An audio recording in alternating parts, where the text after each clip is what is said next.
Hey everyone, in this video we're going to be looking at Chapter 9 of Effective Engineer, which is called Minimize Operational Burden. The first section is called Embrace Operational Simplicity. The key to scaling software is to focus on simplicity, according to Instagram co-founder Mike Krieger.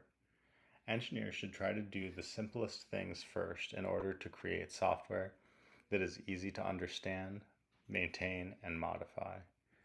As a product grows, the complexity of its software tends to grow with it, but increased complexity is not always necessary. Krieger's team at Instagram would constantly ask each other if their solutions were the simplest possible, and if they weren't, they would reconsider the approach. This principle enabled Instagram to scale rapidly. Simplicity has been a value of Instagram from the beginning. Its founders initially built an iPhone app called Bourbon, but it was too complex. They decided to focus on the one activity that users engaged with most, sharing photos, and cut everything else. What remained was Instagram. When engineering teams don't focus on the simplest solution, they either become less effective over time or they are eventually forced to simplify their architecture because the operational burden becomes too high. The engineering team at Pinterest encountered scaling problems when they added more complexity to their infrastructure in an attempt to overcome these problems. The result was a maintenance cost that splintered engineering expertise across multiple systems, created more potential single points of failure, and increased the learning curve for new engineers. The team eventually realized that they needed to simplify their architecture.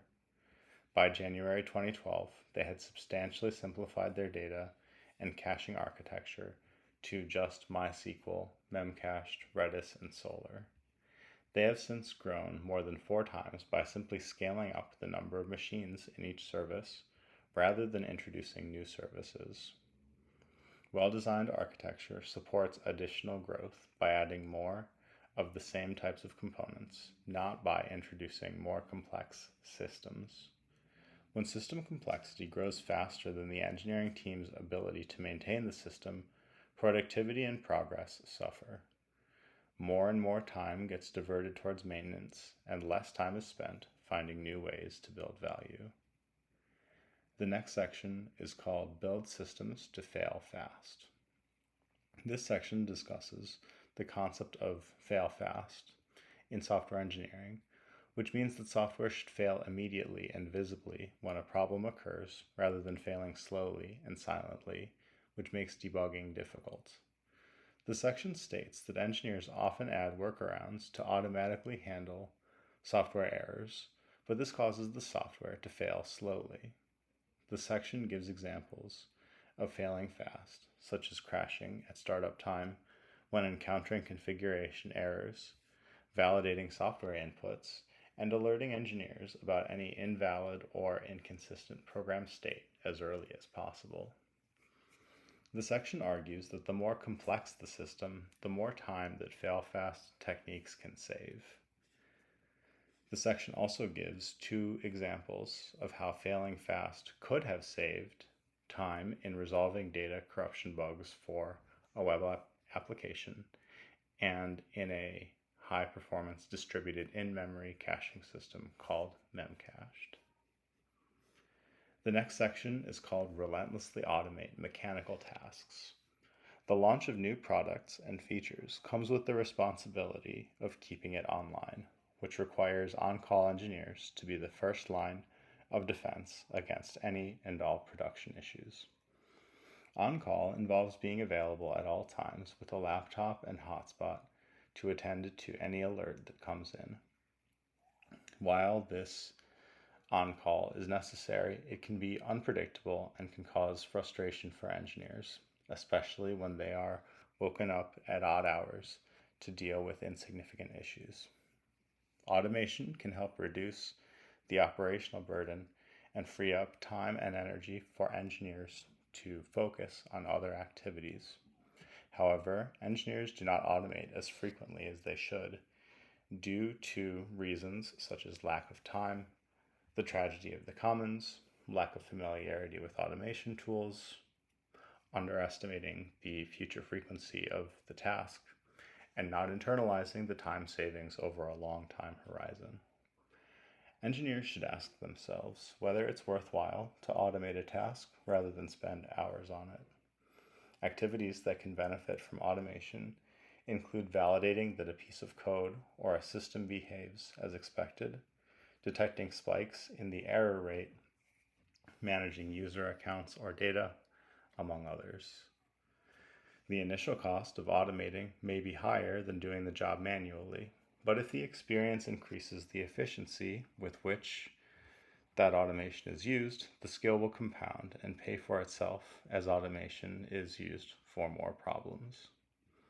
Bobby Johnson, a former director of engineering at Facebook who ran the infrastructure team, provides valuable insight into the activities that make more sense to automate than others. The next section is called Make Batch Processes Independent. Automating operations can provide time leverage, but it also increases the probability of failure.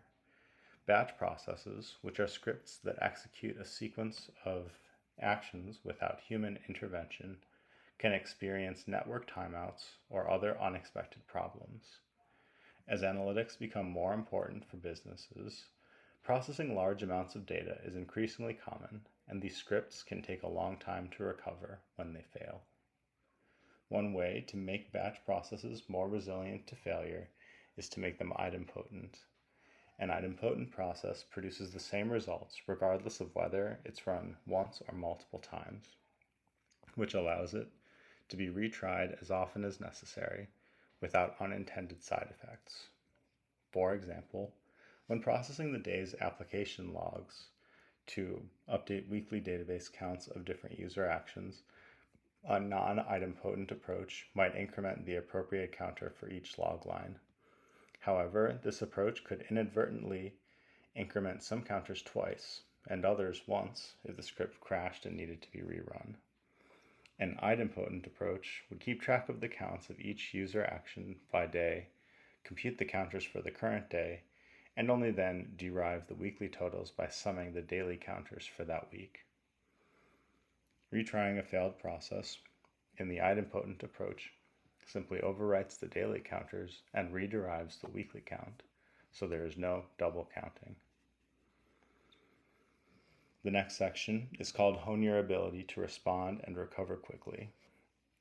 Here we talk about the counterintuitive strategy of building a system to randomly kill services, which was done at Netflix using a new type of tool called Chaos Monkeys. The purpose of Chaos Monkeys is to identify architectural weaknesses and to make Netflix's infrastructure, or yours, more robust. By simulating failures, Netflix engineers could then focus on developing the ability to recover quickly, reducing the pain of on-call and decreasing service disruptions. This approach has helped Netflix escape service disruptions during major outages in Amazon Web Services, which they depend on for their cloud services, while other companies suffered significant downtime. The author suggests that even though the cost of failure can be high, not enough resources are devoted to developing strategies to address failure scenarios. One strategy for fixing this imbalance is to script for success, which is discussed in Bill Walsh's book, The Score Takes Care of Itself. Scripting for success involves developing contingency plans for how to respond to different scenarios to shift decision-making away from high-pressure situations. Like Netflix, other companies such as Google and Dropbox have adopted strategies for simulating failures and disasters to prepare for the unexpected.